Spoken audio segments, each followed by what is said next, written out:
نبی مکرم علیہ الصلوۃ والسلام کا یہ فرمان گرامی ہر اہل حدیث نوجوان کو زبانی یاد کرنا چاہیے۔ لا تزال طائفۃ من امتی منصورین علی الحق لا یضرهم من خالفهم حتی تقوم الساعہ، کہ میری امت میں ایک گروہ، ایک جماعت ہمیشہ حق پہ رہے گی۔ لوگ ان کی مخالفت کریں گے، نقصان پہنچانا چاہیں گے، یہاں تک کہ اللہ تعالیٰ قیامت کو قائم کر دیں گے۔ علی بن مدینی، یحییٰ بن معین اور امام احمد بن حنبل، یہ تینوں چوٹی کے کبار علماء ہیں۔ مختلف اوقات میں جب ان سے اس حدیث کے بارے میں پوچھا گیا کہ اس حدیث سے مراد کون لوگ ہیں، کون سی جماعت ہے، کون سا گروہ ہے جس کے بارے میں نبی مکرم علیہ الصلوۃ والسلام نے فرمایا کہ وہ جماعت حقہ ہے، تو مختلف الفاظ کے ساتھ ان تینوں کا یہ بڑا کلیئر ہمارے پاس موقف ہے، سٹیٹمنٹ ہے کہ اگر اس سے مراد اہل حدیث نہیں ہے تو پھر ہم نہیں جانتے کہ اس کائنات میں حق پہ کون ہے۔ یہ پہلی بنیادی بات ہے۔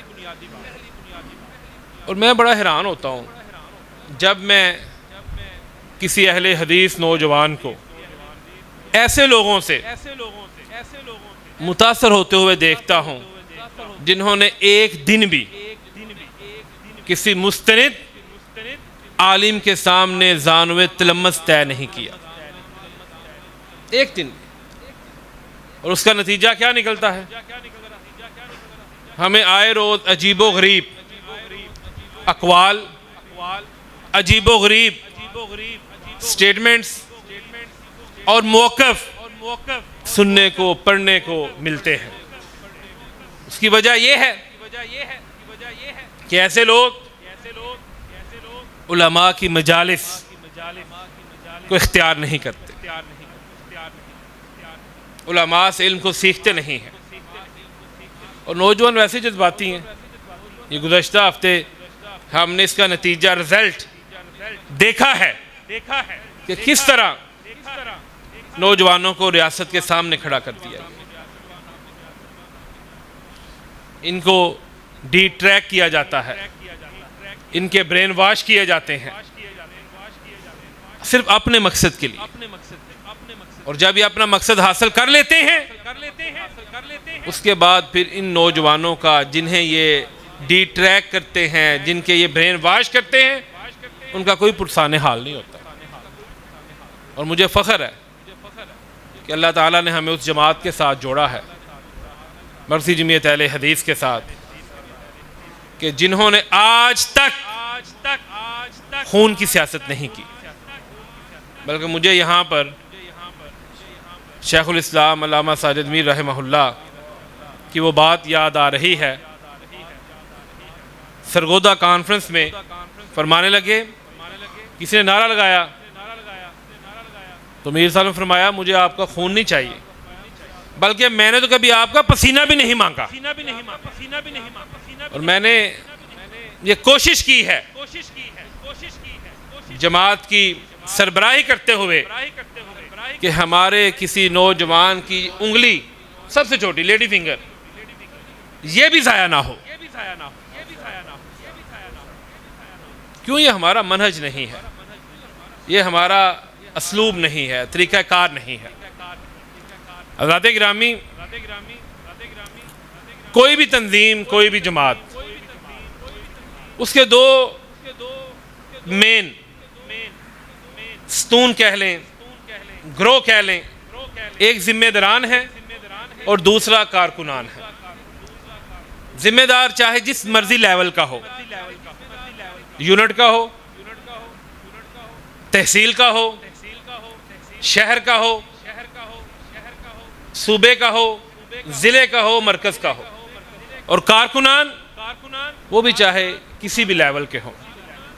ذمہ دار کو یہ چاہیے کہ وہ جب اپنے کارکن سے کام لے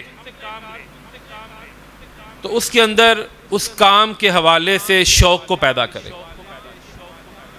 اس کی مثال آپ نماز کی لے لیں۔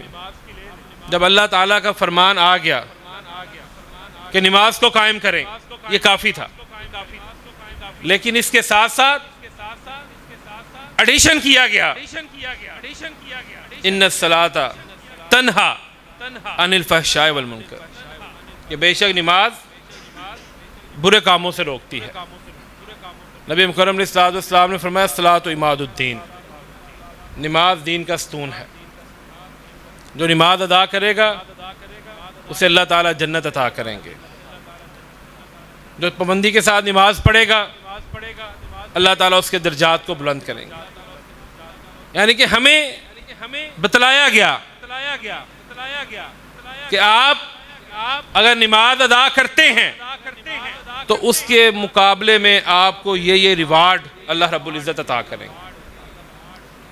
یہی کام ایک ذمہ دار کا ہے کہ وہ اپنے کارکن کو تنظیم کے بارے میں، جماعت کے بارے میں، دینی کاموں کے بارے میں ان کو شوق دلائے، انہیں موٹیویٹ کرے کہ اگر آپ یہ کام کرتے ہیں تو اس کے مقابلے میں آپ کو یہ جو ریوارڈز ہیں وہ عطا کیے جائیں گے، ملیں گے۔ دوسری بات، جہاں پر شوق دلانا ہے وہیں پر خوف بھی ہے۔ اس کی مثال آپ یوں لے لیں، یہ کافی تھا کہ شرک بہت بڑا گناہ ہے، اکبر الکبائر ہے۔ جو بندہ شرک کرتا ہے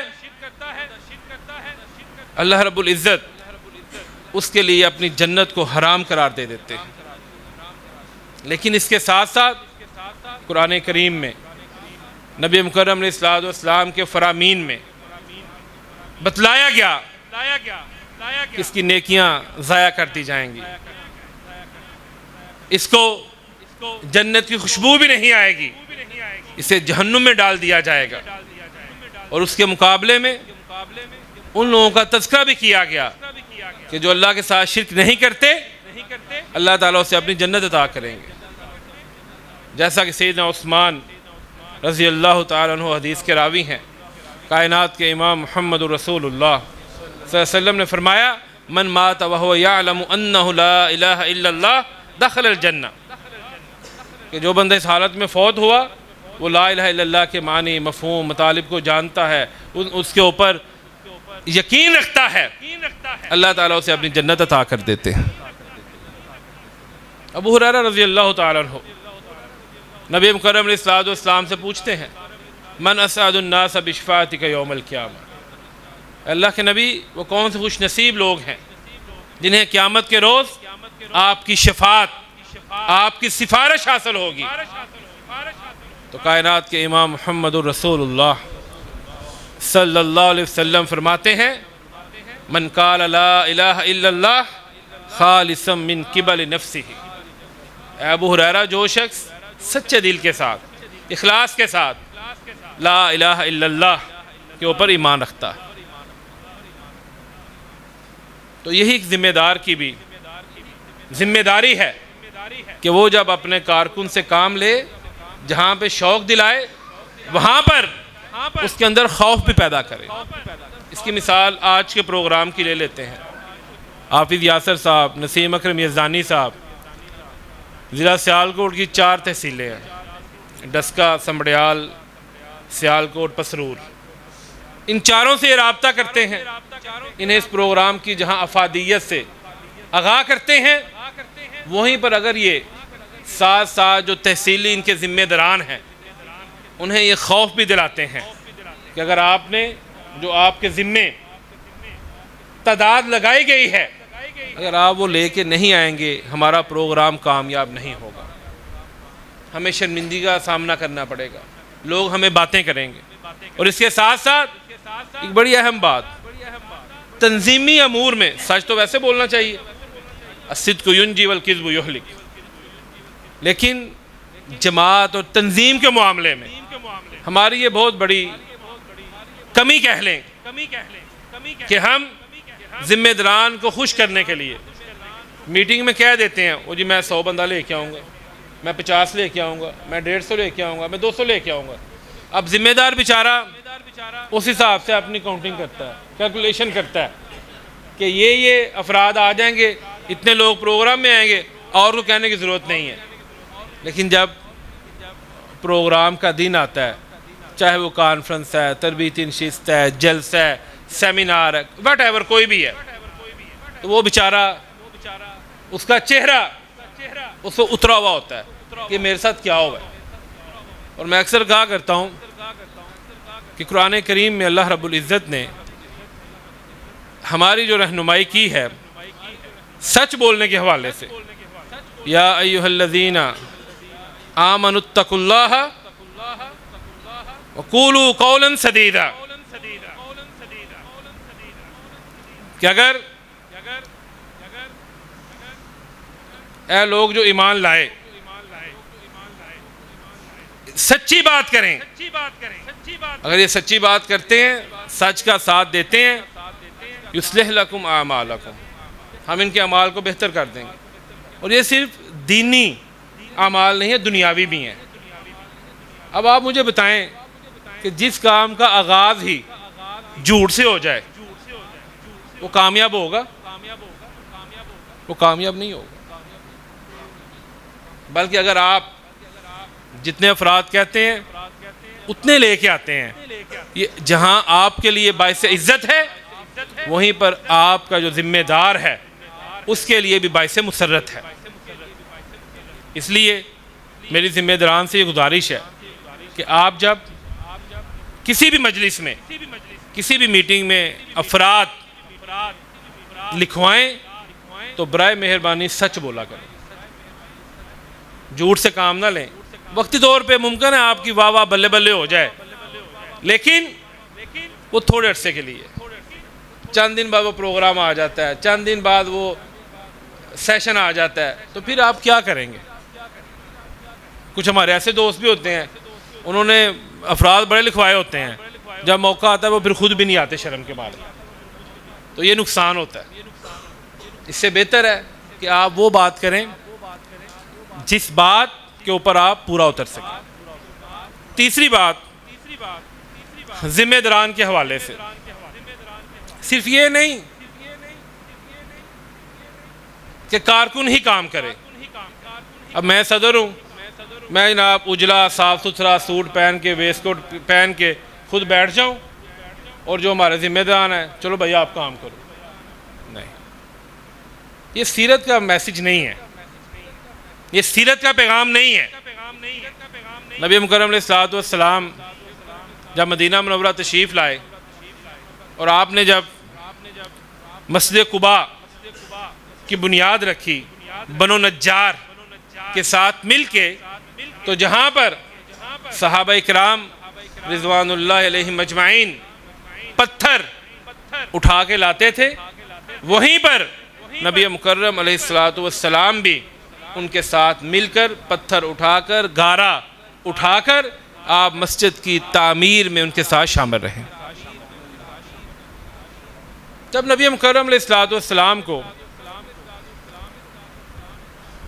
جو اس کائنات کے افضل ترین انسان ہیں، سید الانبیاء ہیں، سید البشر ہیں، سید ولد آدم ہیں، جب آپ کو کسی بھی قسم کا کام کرنے میں آر نہیں تھی، تو آج کا ذمہ دار یہ کیوں سوچتا ہے کہ اگر میں کام کروں گا تو میرے انسلٹ ہوگی، لوگ کیا کہیں گے کہ جناب یہ صدر صاحب کام کر رہے ہیں؟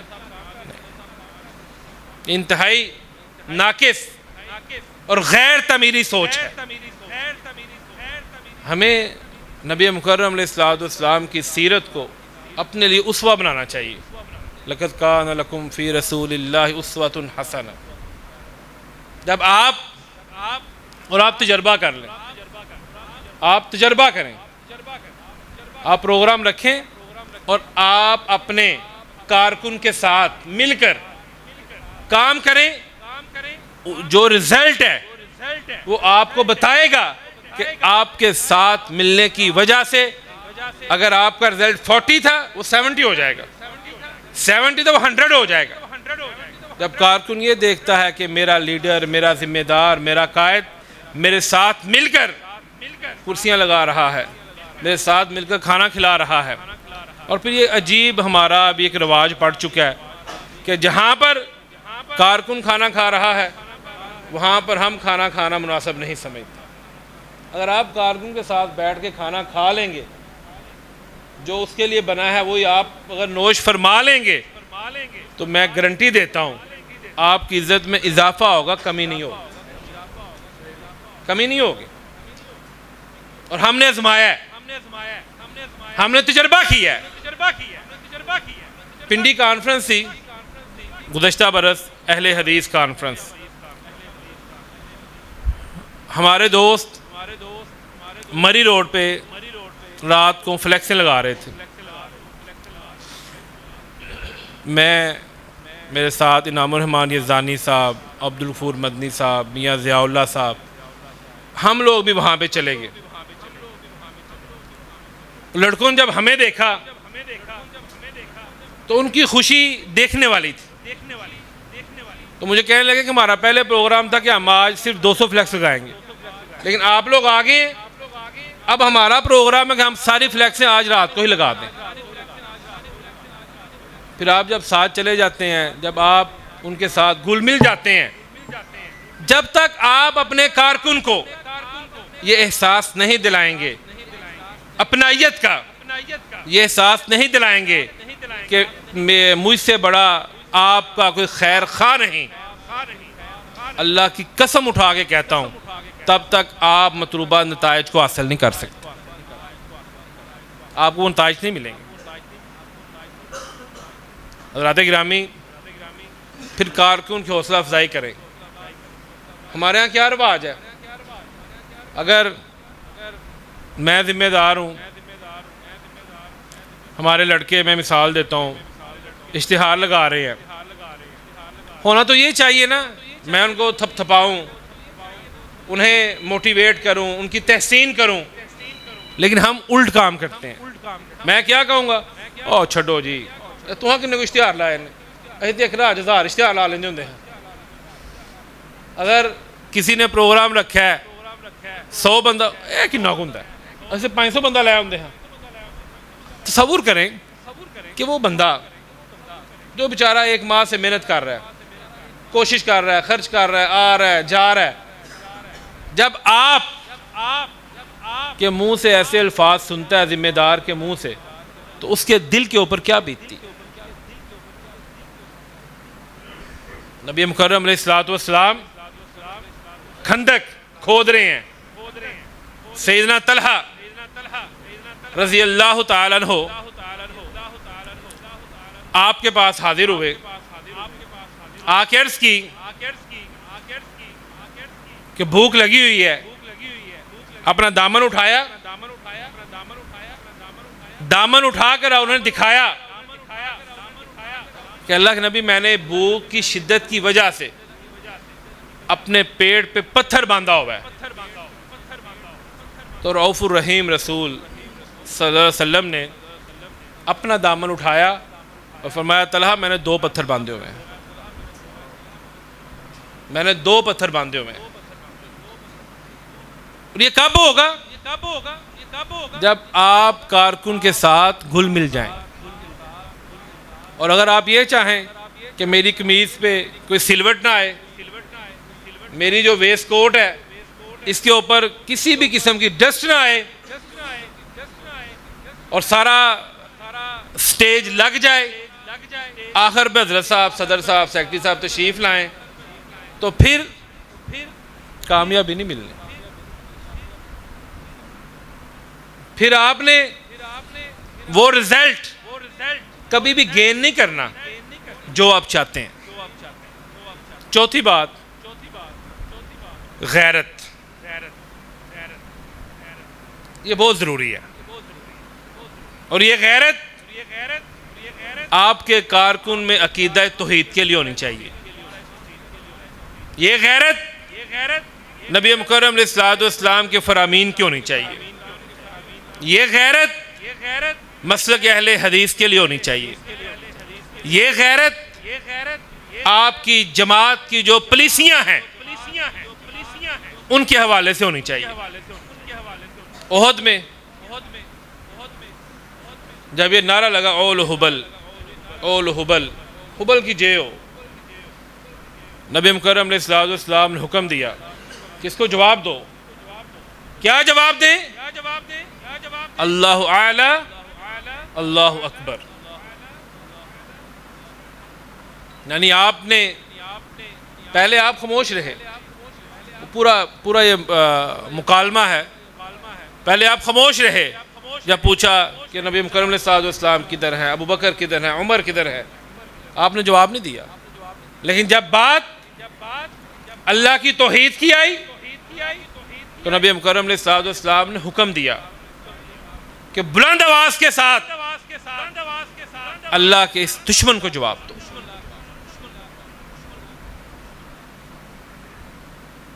یہ کب ہوگا؟ جب آپ کو توحید کا مکمل پتہ ہوگا. ہم کہنے کو اہل حدیث ہیں، اس میں کوئی دو رائے نہیں ہے، لیکن عقیدہ توحید کے بارے میں ہماری معلومات انتہائی ناقص ہے. اسلام کی اساس اور بنیاد ہے. اس کے بغیر کوئی عبادت، اخلاق، کوئی بھی آپ سارے انجام دیتے ہیں وہ قبولیت کے درجے کو نہیں پہنچے گی. پھر اپنے مسلک کے لیے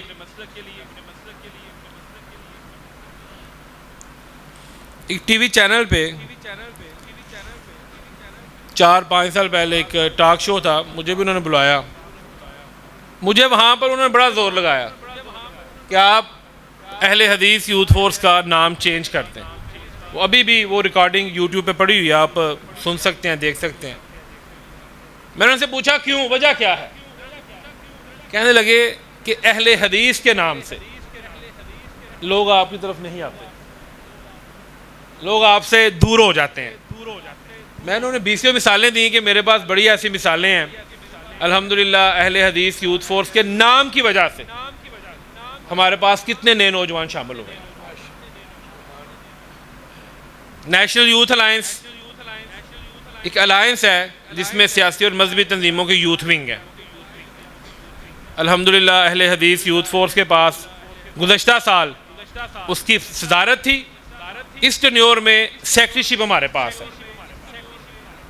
وہاں پر اللہ کی رحمت کے ساتھ جب بھی کوئی بات کی جاتی ہے، کوئی فیصلہ ہوتا ہے تو اہل حدیث یوتھ فورس کے بغیر نہیں ہوتا. اس لیے اس نام کو اپنے سینے کے اوپر سجا کے رکھیں. اس سے اچھی نسبت، اس سے مقدس نسبت آپ کو اس کائنات میں اور کوئی نہیں ملے. اس کے بعد جماعت.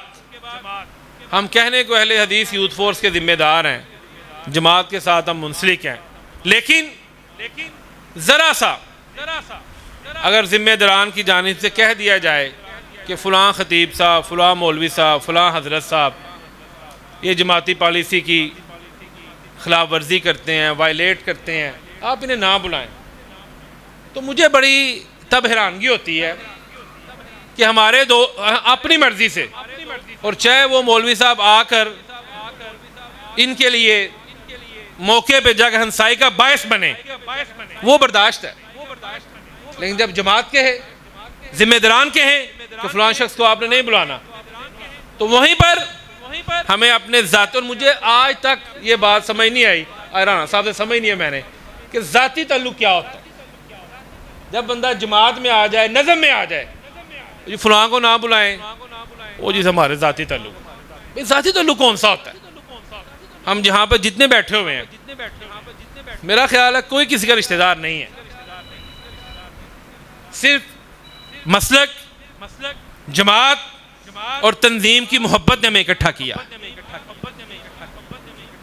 جب ہماری بنیاد، ہمارا رشتہ جماعت کی وجہ سے جڑا ہوا ہے تو پھر ہمیں جماعت کی جو پالیسی ہے اس کی بھی قدر کرنی چاہیے، اس پہ عمل کرنا چاہیے۔ حضرات گرامی، جہاں پر ذمہ دار کے لیے یہ کچھ باتیں میں نے عرض کی ہیں، وہیں پر جو کارکن ہے اس کے اوپر بھی کچھ ذمہ داریاں ہیں۔ پہلی سب سے بنیادی بات، کارکن کو مؤدب ہونا چاہیے، اور یہ ہماری بڑی بدقسمتی ہے کہ ادب اہل حدیثوں میں ہمیں کم ہی نظر آتا ہے۔ حالانکہ نبی مکرم علیہ الصلوۃ والسلام کی حدیث ہے، اس کی صحت پہ میں بات نہیں کروں گا لوری صاحب، اس کا معنی اچھا ہے۔ نبی مکرم علیہ الصلوۃ والسلام نے فرمایا ادبنی ربی فاحسن تأدیبی، علمنی ربی فاحسن تعلیمی، کہ میرے اللہ نے مجھے ادب سکھلایا اور بہترین ادب مجھے سکھایا۔ یہ نبی مکرم علیہ الصلوۃ والسلام کا فرمان ہے، میرے اللہ نے مجھے علم سکھایا اور بہترین علم سکھایا۔ اور ہمارا کیا حال ہے؟ ذرا سی بات ہو جائے، اور میں کبھی کبھی یہ ہنستے ہوئے کہتا ہوں، ہمارے اکثر دوست کہتے ہیں قائد محترم، تو مجھے بڑی ہنسی آتی ہے اس لفظ پہ۔ ذرا سا قائد محترم نے آگے یا پیچھے ذمہ دار کو کر دیا، پھر فیس بک جانے ذمہ دار جانے، پھر فیس بک جانے کارکن جانے، پھر کوئی معافی نہیں۔ اللہ رحم کرے، پھر وہ کام بھی قائد کے کھاتے میں ڈلتے ہیں جو بیچارے نے ساری عمر کیے نہیں ہوتے۔ ہونا تو یہی چاہیے نا کہ بحیثیت اہل حدیث ہمارے پاس جب کوئی خبر آئے ہم اس کی تصدیق کریں، اور میں سمجھتا ہوں کہ یہ کسوٹی سب سے زیادہ اہل حدیثوں کے پاس ہونی چاہیے تھی، لیکن انفارچونیٹلی اس ٹائم اس سے سب سے زیادہ محروم ہم ہیں۔ کوئی بندہ اپنے کاروباری مصروفیت کی وجہ سے کسی جگہ پہ نہیں پہنچ پایا، لیٹ ہو گیا، تو یہاں پر ایسا طوفان بدتمیزی بپا کیا جاتا ہے کہ بندہ حیران رہ جاتا ہے کہ یار میں کدھر پھنس گیا ہوں، میں کدھر آ گیا ہوں۔ اور پھر ایسے لوگوں کی جانب سے ایسی حرکات کی جاتی ہیں کہ بندے کو توقع نہیں ہوتی، وہ توقع نہیں کرتا کہ یار یہ لوگ بھی ایسے کریں گے۔ کارکن کو مؤدب ہونا چاہیے، اور اس معاملے میں سید ابو بکر غزنوی رحمہ اللہ کی ایک رسالہ ہے با ادب با نصیب، وہ ہر کارکن کو پڑھنا چاہیے۔ ہماری بدقسمتی یہ ہے کہ ہم نے 70% دین کو عبادات کے ساتھ جوڑ دیا ہے، اور اخلاقیات، مینرز، ایٹیکیٹس صرف 30% رکھے ہیں، حالانکہ یہ عکس ہونا چاہیے۔ ابھی یوسف لاہوری صاحب نبی مکرم علیہ الصلوۃ والسلام کی 40 سالہ زندگی، جو آپ کی ذاتی زندگی تھی، اہل مکہ بڑے سیانے تھے، انہوں نے یہ نہیں کہا تھا کہ آپ صادق و امین ہیں، انہوں نے کہا تھا ما جربنا علیک الا صدقا، ہم تجربہ کرتے رہے، موقع کی طاق میں رہے کہ کہاں پہ کمی آئے تو ہم بات کریں، لیکن ہمیں کوئی کمی نہیں ملی، ہمیں کوئی کمی نہیں ملی۔ اور آپ اگر تھوڑا پیچھے جائیں تو آپ کا وہ جو 40 سالہ ماضی ہے اس میں یتیمی کا بچپنا شامل ہے، اس میں لڑکپن شامل ہے، اس میں آپ کا بھرپور شباب ہے، کاروباری زندگی ہے، غیر ازدواجی زندگی ہے، ازدواجی زندگی ہے، سارے مراحل ہیں، ان سارے مراحل میں انہیں کچھ حاصل نہیں ہوا۔ اس لیے کارکن کو مؤدب ہونا چاہیے۔ پھر ذمہ دار کی جانب سے جو ذمہ داری لگائی جائے، اطاعت امیر کا جو جذبہ ہے وہ ایسا ہونا چاہیے کہ اگر آپ کو آج ذمہ داری دی گئی ہے، صبح آپ سے واپس لے لی جاتی ہے، تو آپ کی پیشانی کے اوپر کوئی بھی شکن نہیں آنی چاہیے۔ بھائی یہ جماعت کی ذمہ داری، جماعت کی امانت تھی، جماعت نے واپس لے لی، میں بس یہ کارکن بھی کام کرنے کو تیار ہوں۔ ہمارے پاس ایسی بہت سی مثالیں ہیں، ہمارے بڑے دوستوں نے، بھائیوں نے، عزیزوں نے یہ جو اسپرٹ ہے، یہ جو جذبہ ہے، اس کو کر کے دکھایا۔ اور ایسی مثالیں بھی ہیں کہ جس کو آپ نے ہٹایا ہے پھر اس نے آپ کی کوئی چیز نہیں چھوڑی۔ پھر سوشل میڈیا، مجھے یہ سمجھ نہیں آتی، اگر آپ کو میرے سے مسئلہ مجھے فون کریں، میرے پاس آ جائیں۔ سوشل میڈیا پہ ہم کسی کی تذلیل کر کے، لوگوں کی کریکٹر اسیسینیشن کر کے کیا ثابت کرنا چاہتے ہیں؟ اس سے کیا ملے گا؟ کیا اس سے مقصد حل ہوگا؟ ہم حدیث تو یہ پڑھتے ہیں، من ستر المسلم سترہ اللہ بہ یوم القیامہ۔ تو مجھے تو لگتا ہے لوری صاحب، رانا شفیق صاحب، کہ یہ سوشل میڈیا نے کم از کم ہمیں اس حدیث سے باہر نکال دیا۔ کیا اب ہم اس کے اندر نہیں آتے؟ اس لیے کارکن کو یہ چاہیے کہ وہ جہاں پہ مؤدب ہو وہیں پر اس کے اندر اطاعت امیر کا جذبہ بھی ہو، اس کے ذمے جو کام لگایا جائے وہ پوری امانت اور دیانت کے ساتھ اس کو سر انجام دے۔ ہمارے پاس بیسیوں صحابہ اکرام رضوان اللہ علیہم اجمعین کے واقعات ہیں۔ عبداللہ ابن مسعود رضی اللہ تعالیٰ عنہ مسجد میں داخل ہو رہے تھے، نبی کریم صلی اللہ علیہ وسلم نے فرمایا بیٹھ جاؤ۔ عبداللہ ابن مسعود جوتے والی جگہ پہ بیٹھ جاتے ہیں۔ کیا یہ باتیں صرف کہنے کے لیے ہیں؟ کیا یہ باتیں صرف مزہ لینے کے لیے ہیں؟ نہیں، یہ عمل کرنے کے لیے ہیں۔ اور جب تک ہم خود عمل نہیں کریں گے تب تک ہم وہ نتائج، وہ رزلٹس حاصل نہیں کر پائیں گے جن کی ہم اپنی جماعت سے، اپنی تنظیم سے توقع رکھتے ہیں۔ اللہ تعالی ہم سب کا حامی و ناصر ہو۔ اللہ تعالی ہمیں صحیح معنوں میں قرآن و سنت پہ عمل کرنے، قرآن و سنت کی دعوت دینے اور اس سچے سچے مسلک کی غیرت کا مظاہرہ کرنے کی توفیق عطا فرمائے۔ وَأَقُولُ قَوْلِي هَذَا أَسْتَغْفِرُ اللَّهَ لِي وَلَكُمْ۔